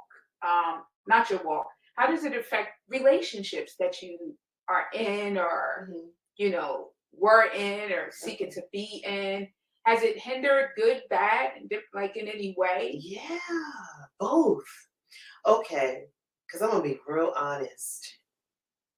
First, let me smile because there is someone. But I'll go. Oh, Lord. There is someone. So, but prior to him, yeah, it affected my walk, because number one, sometimes in those other relationships that I was in, I really wasn't fully walking in who I am. So I was compromising a lot, because all under the name of I'm human and I got needs and stuff like that. So, but the purpose of God was always calling me. And when the real purpose of me would emerge, it just didn't fit the person that I was with. So it was definitely a stumbling block. It definitely was a hindrance because it's like deep down, that they don't have enough to carry you. Yeah. Spiritually. Yeah. Right? And they could love you with all of their hearts, but you're not purposed for where I'm going. And that can be heartbreaking sometimes because they can be the most amazing people, but they just not anointed for where you're going. Correct. And, it's seasonal. And sometimes we would love to make seasonal people permanent. We do. Because, they're great people, beautiful, wonderful hearts. Their intentions for you are pure, right? But God is like, that's not your husband, though. Yeah. And that could break your heart because you chose. So for me, I had to stop making those choices. And unhealed parts of me was choosing. So then when I would get by myself and say, you know what, let me just, all right. And let me tell you something real quick and I'll get back on that. And what the Lord bust my bubble one time. I was with someone and I was just in my head thinking oh, that's my husband, right? And the Lord had took me to the he took me to the scripture and he said, I, the Lord, am your husband. And he started breaking that thing down. And I was like, so basically, I know, Lord, what you're trying to say, but right, But right now. but right now, right through here, like he's so sweet, he's so nice to me. And the Lord was just like, mm-mm. Mm-hmm. You know what I mean? Mm-hmm. And sometimes that it's a struggle. Yeah. Because it's kind of like, no, you know, but when you get that understanding and you really walk it in and you really submit and really give God that real yes, Mm-hmm. man, there's so many detachments come with that real yes. It does. It does. And it's hard because you have made soul ties with Mm-hmm. people. Mm-hmm. And I know I have. Mm-hmm. You know I what I mean? too. Soul ties, you're emotionally Mm-hmm. invested, involved, and you might have been years with that person. And, you know, and don't let the sex been great. Truthfully, that sometimes be the Correct. connecting. Correct. That makes it hard. It makes it hard. And I'm like, you know, saying I hate him. I hate him because he knows our file, right? He knows. Correct. And so he knows what your weaknesses are. Correct. And so it's like, okay, God, I want it really. Yes, I want the things of God. But I also want you to cartwheel. And you can't, you know, and it's a battle. It is. And we gotta stop acting like it's not a battle between your spirit and your flesh. It is. And sometimes that flesh wins a lot of rounds. Mm-hmm. But it's not until we totally submit and say, you know what? Yep. Yep. I'm going in the merry-go-round. Yep. And let me share this. And this is why I say it's relationship, right? Because it's like the Lord has had for me to do a lot of, I want to say, supernatural awakenings to help me make decisions. Okay. I was in this one relationship, and oh man, it was so toxic. Oh man, it was passionate but toxic and crazy, and I think I enjoyed all the craziness of it, right? Okay. And so I had this dream, but in my head, I was like, okay, I can make this be what I really want it to be. Like, you know, you start seeing potential. Yeah. And that's what you kind of base, you know, your decisions off of. Like, okay, this could be fantastic. So I had this dream that in my car, in the dream, I'm in my car, but somebody else is driving, right? And I look over, you know, we get that eerie, uncomfortable feeling like, I know this is my car, but who is this stranger driving this car? So I kind of got that eerie feeling. So in a dream, I jump out of the car. They stop the car and they jump out and they're chasing me. And in the dream, I turn around. It's like I got a boldness. I turn around and I said, who are you? And how did you get in my car? And he looked at me. I said, what's your name? I knew it was a spirit. Mm-hmm. He said, my name is Fantasy and you gave me the keys. Mm-hmm.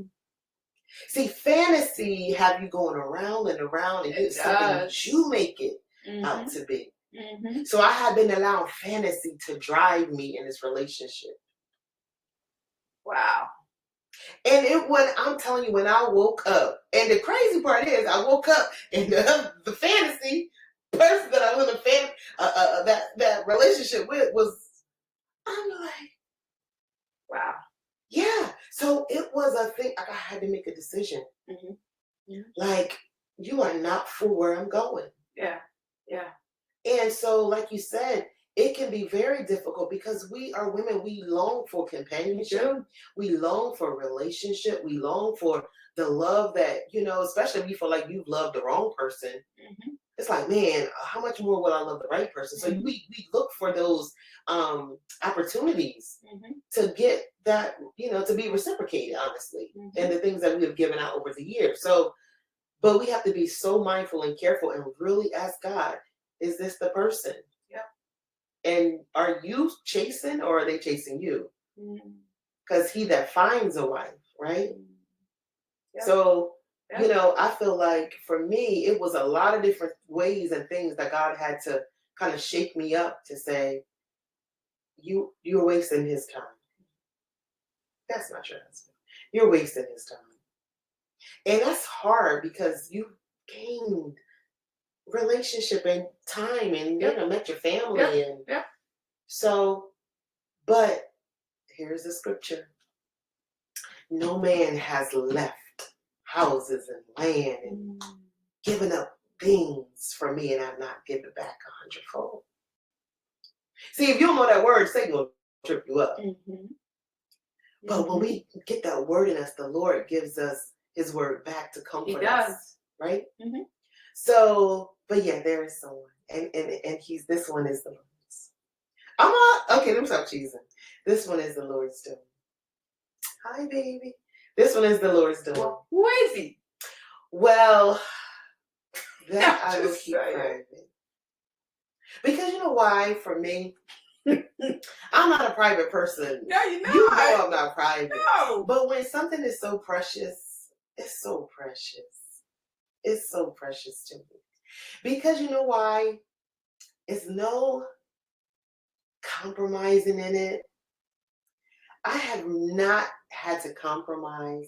I have not had to repent. This man prays. Here's the difference. Oh, thank you, Jesus. He got a real walk with God. Mm. Even more so, I can learn from him. He's a leader. And not all men are leaders. Correct. Right? Mm-hmm. And not all men have the ability to lead you spiritually. Mm-hmm. Some men just go to church. Correct. Don't ask them where the Proverbs at. You know what I'm saying? Yeah. So the fruit on this man's life is just so evident. And what I love about him is that he's not so into what I look like. He's like, I'm going to God to make sure. You know what I mean? Yeah. Like, listen, my walk with God mean everything to me, and I can't be a distraction or a stumbling block to you, and I don't want you being a stumbling block to me. That's beautiful. So it's a beautiful thing when you have that and you feel safe and you can like, so babe, what is God saying? And he come back anointed and praying. Baby, listen, I ain't had no man pray for me like this ever. I'm talking about where you could just sit up in your chair, like his walk with God is so real, and the fruit and the anointing that is on his life, the love of Christ that's on his life, the wisdom of God that's in him, the Holy Spirit that he allows to lead. It is such a refreshing experience. Oh Lord, when this man watched this podcast, oh baby, God. you see me all blushing. No, I'm That's telling a beautiful you the truth. thing. It is such a beautiful thing. And I'm grateful to God because God does all things well. He does. And he does things in his time. Yeah. Because he gives us the desires of our heart. He does. He's not unfair. He's not. He's not unfair. In his timing. In his timing. We don't want to wait. We don't want to wait. So I am enjoying the courtship, the conversation. Nice. I'm so enjoying when I wake up and I got a message and it's just a video of him praying for me for my day. And it is such a beautiful thing. And as a matter of fact, hold on. Oh. No, I'm so serious. I just have to, I just want you to hear like a little, honest to God. It's just because it kind of blows my mind because I never had it. And here's the thing, right? I'm already a wife, right? We feel like we need the ring to be a wife, but you already a wife. God is just preparing you. Correct. Your husband for you. Correct. But you come already wife material. So I already call him my husband. We already, you know what I mean? So we do that. And it's such a beautiful thing. But hold on. Keep talking about, I got to just show you something really quickly because it is such a beautiful, wonderful experience that I have never experienced before. And through this whole conversation, when you mentioned him, yeah, your smile and everything shifted. Did it? Did it shift? Yeah, it got like bigger and brighter, like a giddy little kid. Oh my gosh. But I think that's wonderful. Because you know what it is? I feel like it's rare that you get somebody that puts you closer to Christ. Correct. And not away. I think we're so used to having folks that push us away. That seeks to pull us away. Yes. Yes. and not closer. Yes. Yes. Okay, so I'm gonna just let you listen to Okay. This was like I was on my way to work. It was like my first day of work. Okay. All right. Hold on. Word of prayer to you, maybe your honest that your body is here today. I declare upon your life that the Lord will strengthen you. The Lord will increase your capacity beyond your imagination. The Lord will make you to find favor among men, among your colleagues, among the CEO, among every person that come in contact with you. The Lord will make you to find favor. The Lord will take you higher and higher, and the Lord will bless you in the mighty name of Jesus. Baby, my wife, get set. Get set. This is a new dawn. It's a new dawn. God is about to do something that will blow your mind. I'm sure about that. I know about that. So get set, my wife. Do you see what I'm, baby? When you wake up and your man decree and declare the things of God because he went and prayed for you while you was asleep, he ain't wake up talking about send me a picture. He waking up because I've been in communion with God for our future. And I also see the call that's on your life. So we want that spouse that can see us in the spirit and that has the capacity to carry that anointing that we carry in the spirit, because it doesn't matter who you are with.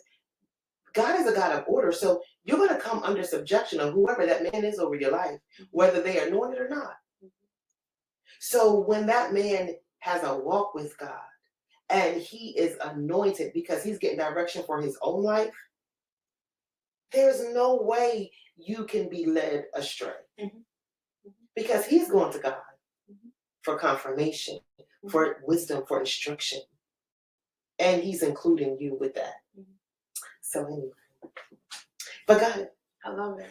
I love it.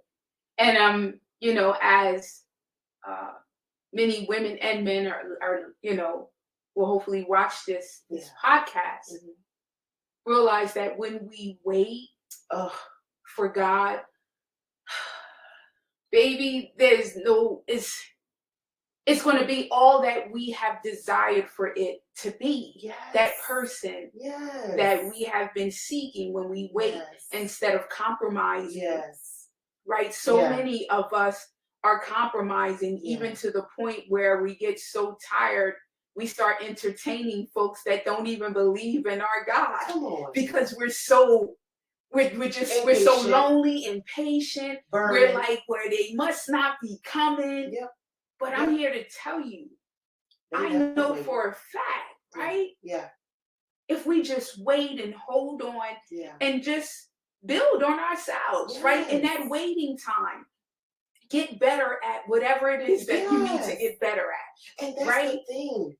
I'm sorry, I don't mean to cut you off. But that's the thing, is that mate that God has for you, that spouse, he's going to come strengthened in the areas that you may be weak in. Yes. And God is going to use each other for those different areas. So it's like, we think that relationship is it should be just all, flowers and roses. No, it's like, babe, you got to work on that. Yeah. Yeah, we got to work on that. It's work. I remember my uncle used to say how people say marriage is like happily ever after. He said it's work ever after. Got two crazy different human beings coming together. Yeah. Literally. And so because it's so much warfare already out there, and if we be honest, we don't really, allow men to really just be, open and honest about what they deal with on a regular basis. And so because it's such great warfare for men, period, it is so important to have a spouse that is a safe place and a refuge. When they come out from working all those shifts and whatever they facing, that they come home to a house of prayer and of peace, and you're not meeting them at the door nagging, and you're not meeting them at the door looking crazy, and you're not meeting them at the door complaining, but you're building him up because he'd already been torn down out there. And I think that's the difference sometimes when God chooses and when we choose. Yeah. Right? Yeah. Like, and it's not that everything is going to be perfect, but it's kind of like you start seeing the fruit of that thing. Yeah. You know what I mean? Whereas before you was impatient, and now you're like, man, I used to go off. Correct. And now you're like, because you're learning from each other and you're growing together and you're really becoming one. And so when that man is already in the his relationship with Christ, that's a safe place for you because you're there too. So you guys are joining together under that umbrella of the Lord and his presence. And so I think it makes it smoother and more enjoyable. Correct. And all that other good stuff is just like the bonus, when you do it in the Lord's timing. Yeah. Because he knows, like you mentioned earlier, he knows the desires of our heart. He does. He knows what our eyes love and what catches us and what, because the way a person looks matters. It does. It just does, right? You want to stay attracted. You want to, I'm just saying, right? Like, I just like his personality. Girl. Whatever. Right? Yeah, I like that too, but I'm just saying. No, you know why? Because if I'm mad at you, I still want to look at you and go, correct. Like, come here though, because you know, made me angry, right? But you so fine and jumping. Okay, you know what? Take me back to the courthouse. You see what I'm saying? You can't be. We ain't arguing, and you ugly. We gotta do something now. Hold on. So because the Lord know that I'm honest with him, I love how he put it in a nice package for me because he know our desires, he know our hearts, and he know what the enemy would use to try to seduce us away from that. Correct. Come on. So why would he give us? Why would he do that? You know what my dad said one time? I was cracking up. My dad said to me, we was talking about just choices and relationships. And I said, Dad, would you have married somebody that wasn't attractive? He was like, no, because first of all, God wouldn't do that to me. He was so serious. And his wife is beautiful. My stepmom is beautiful. And he was like, yeah, no, God wouldn't do that to me. Yeah. He wouldn't do me like that. He loved me too much. He loved me too much. He does. That's funny. And, and for me, I just kind of feel like, don't set yourself up. Write a list. Ladies, write a list of the things that you desire and require, right? In a relationship and a mate. And ask God to direct those desires too. Because some of it could be just leftover residue from the world, But when we are honest and say, what kind of man do I like? What kind of example to my children? What kind of leader? Who is he in the community? How do people look at him? Is he respected? Right? Is he honest? Does he have integrity? You know what I mean? It's not about how much money does he have or what's in his bank account. I've met many of wealthy jerks. Right? I don't even want to go down that. With no character. All they have is a bank account. And 2 church services under their belt. But when, the Lord orchestrates and put 2 people together, it's almost like, because one could chase 1,000, but 2 can put 10,000 in flight. So I feel like, God, the purpose of the relationship got to be Christ-centered. Yeah. And we talk about it all the time. He's like, babe, what's not this? Oh, that's my honey. I love you so much. And we crack up because he's like, no, God got a purpose for the union. He's going to make us an example to other couples, to the kingdom of what marriage should look like, of what respect and love should look like, and what safeguarding that marriage should look like. You understand what I'm saying? And to me, I just kind of feel like we don't really have a whole lot of examples like that. So I'm like, okay, Lord, help me to be example, even if it's just to the people in my house first. Correct. Yeah. And so, because they saw me in wrong relationships, and even now, they always tease me like, yeah, there's definitely a difference. And when your kids see a difference, and it's an amazing feeling. It really and truly is. And I really thank God for him that he pulled back the curtain at time and introduced him. And brought him into my life. So I'm grateful. I am. Wow. Yeah. Thank you for, letting us in on a just a little little something, bit. something. We'll pop out, when we married. But yeah. So I just kind of feel like y'all know I'm not really a that much of a private person. I'm an open book.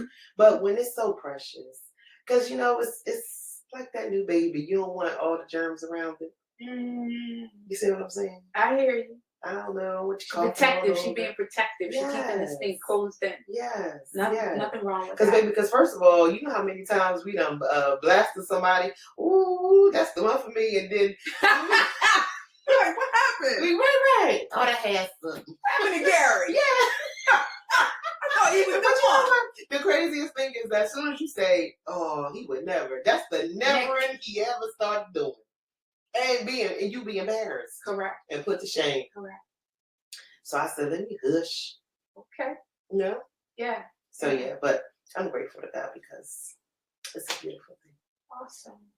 So tell us before we end our time. Tell us about FAR. Oh my God. Yeah, we got to talk about FAR. Oh, FAR. Capital FAR. Let me tell you about FAR real quick, and I ain't gonna go too long into it, but I gotta tell you how FAR came about, right? A few years, well, more than a few years ago. Some years ago, I was in my room, laying in my bed, taking a little nap. I felt like the Lord put me to sleep. And at that time, I was in, it wasn't even a relationship. I was just talking to somebody. And I took a nap that day, and I'm laying on the bed. And actually, I thought my son was home, right? I thought it was my son, but I was home by myself. Afterwards, I realized I was alone. I'm asleep. I felt a kiss on my forehead and said, "Be wise in your dealing, Shima, for your price is far above rubies." Be wise in your dealings, for your price is far above rubies. And kissed my forehead, and I woke up, and I was like, "Ty?" But I'm like, "Ty, don't talk like that." But I was home by myself. So I knew that the Lord was planting that mindset within me. And I started reading Proverbs 31, and He just started telling me what that Proverbs 31 woman looks like. And it also tells you what that husband would look like. Right? And so it just kind of started from there, and the Lord started giving me ideas. And initially I was just wanting it FAR to be, like a mentorship, empowerment of, women realizing their purpose and destiny and their worth, and, knowing who God called them to be, and that they can be powerful and bold, and they can also be wealthy, and they can also be successful, and they can also be a pillar in the community, and they can also have a wonderful prayer life. Like, I wanted it to just be kind of first geared toward that whole empowerment, because sometimes, we as women come from so many different backgrounds and walks of life, and broken and wounded and all types of things. And so I just kind of always wanted to be that encouragement. So, when I decided to start doing it, and I was just like, Lord, my first one that I did, it was some years ago before COVID. And I wasn't sure how it was going to turn out. And I said to the Lord, I was just like, Lord, what should I do? And so I got on Facebook, and I asked, like, if I had like an empowerment, would you guys come? And they were like, yeah.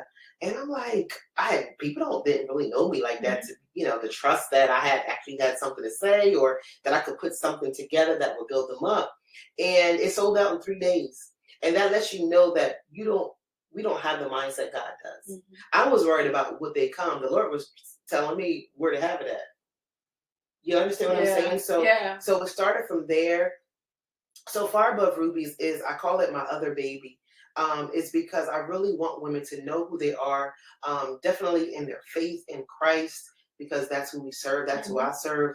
But I also want them to know that, you don't have to, it doesn't mean you got to be spiritual and all, I just don't like that, where there's no balance, where women, I'm saved, I love the Lord, but I'm also a woman. Correct. I love this. I want to know. I want to go out with my girlfriends. I want to network. I want, us to get the resources that we need to be successful. Some of us are single parents. Some of us are widows, and you just want to be that safe place where women can come to for all kind of tools. And so with that, I do empowerment galas, and I'm. More importantly, now I feel like I see that the Lord is opening up different avenues to really be a pillar in the community. to really open up doors, not just for spiritual women, but just women, period. Because love draws people. Correct. They do.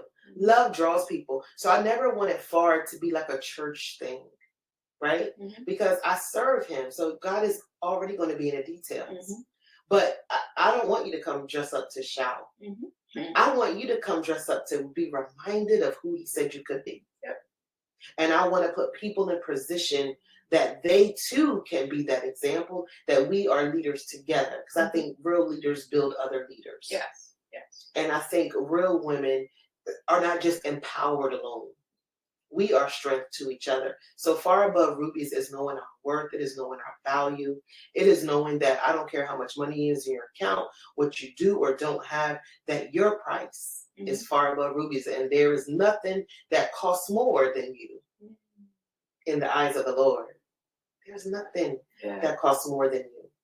And so with that, I want to create places and avenues where women can come and meet other women who have gone through different things, who can show them how to write grants, who can show them how to get their credit together, who can show them, because I don't want you to just be beautiful and know how to dress and how to keep yourself together, but I also want you to know how to balance your account.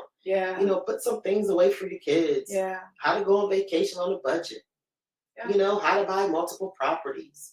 All the things that I desire. I need to know people that's smarter than me. Correct. You know what I mean? That can show you things, that can talk to you about health and wellness, that can encourage you. All right, that's the last chicken wing you need to eat. Okay, I'm gonna need you to go in and get these beans and get these lentils. But no, seriously, I always want women to have that safe place, because I haven't always had it. Where you can encourage each other and there is no side eye. I'm not secretly envious of you. I'm giving you the resource and the information, and I hope you get it before I do. You understand? I want you to see that it works. And God, he, will put you in atmospheres that will cause you to think differently about yourself, about your future, about your life. You know what I'm saying? And it doesn't always have to be a church setting. It doesn't. It doesn't.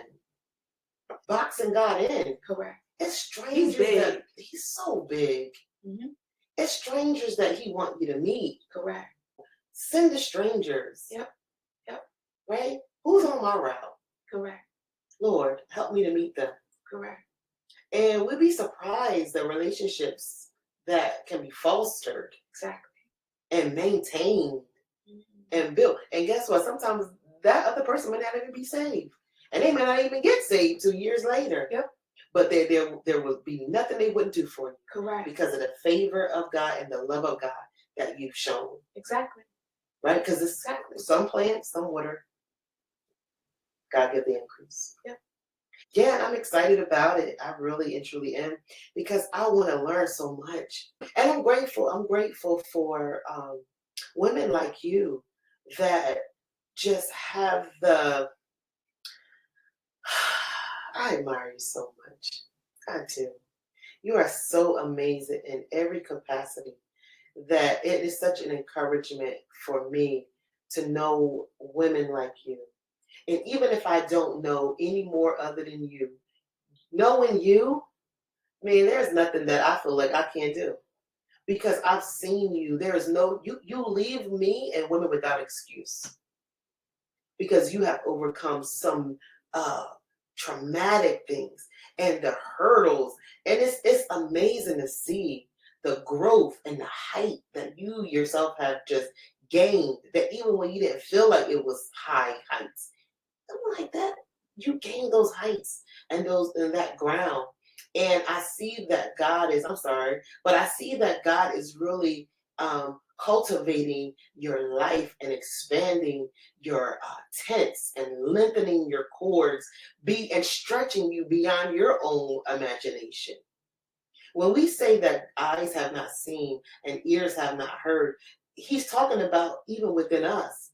There are things that within you that you never even thought of yet that God is going to bring out in you. And so because you have already laid the foundation for other people in just the natural sense, how much more spiritually? And I believe that the Lord allowed those things to happen to line you up so you can be more impactful and stretching you. So I'm happy to know you. You are blessed to me. You are highly favored. I ain't trying to preach to you, but I'm just saying what I feel. You're highly favored. And it's a beautiful thing. So if I never develop or foster any other friendships, God has done what I needed in this. So anything else is just a bonus. That's all I'm going to say. No. Be encouraged. Thank you. You're welcome. I appreciate that. Amen. You left me a little speechless. That's why it's a little Oh, it's okay. No, I appreciate that. I do. Mhm. Sometimes we don't realize when we need to hear certain things. Yeah. Right? Yeah. Thank you. Oh, Thank you, you're sis. I welcome. love you. Amen. Love you too. Love you too. So, well, I thank you so much. This has been an honor. Thank you for opening up your heart to us and sharing some things about yourself. We've truly been blessed by your words, by your encouragement, by your story, by your journey. And I thank you. I truly do. Before we leave this time, anything you want to leave the people with that's on your heart maybe? Or you could just say peace. Whatever it's on your heart. I do. And I don't know why I feel like the Lord want me to share this, but just to whoever that's viewing that feels that God has forgotten you, that He is not listening to you, let me just share with you really quickly a story. I was in a season, it was a dark season. I was just oppressed and depressed with whatever I was dealing with at the time. And I was in my room by myself, and I was just crying uncontrollably. And I was saying to the Lord, don't you see me? Don't you hear me down here? Like, can't you see me? And that day, the windows were open, but a wind came in my room. And the Lord, like, not thundered, but I felt His authority. And the Lord said to me, how can I not see what's in my hand? And He told me to open up my hand. And He said, you see how you see what's in your hand? So can I. So you are in the Lord's hand. You have not forgotten. He sees you because you are in His hand. So be encouraged and know He's just a prayer away. Love you. Thank you. Well, I hope you all enjoyed this episode of The Changed Mind with Nashima Hartsfield. And I will see you soon. Peace. Bye.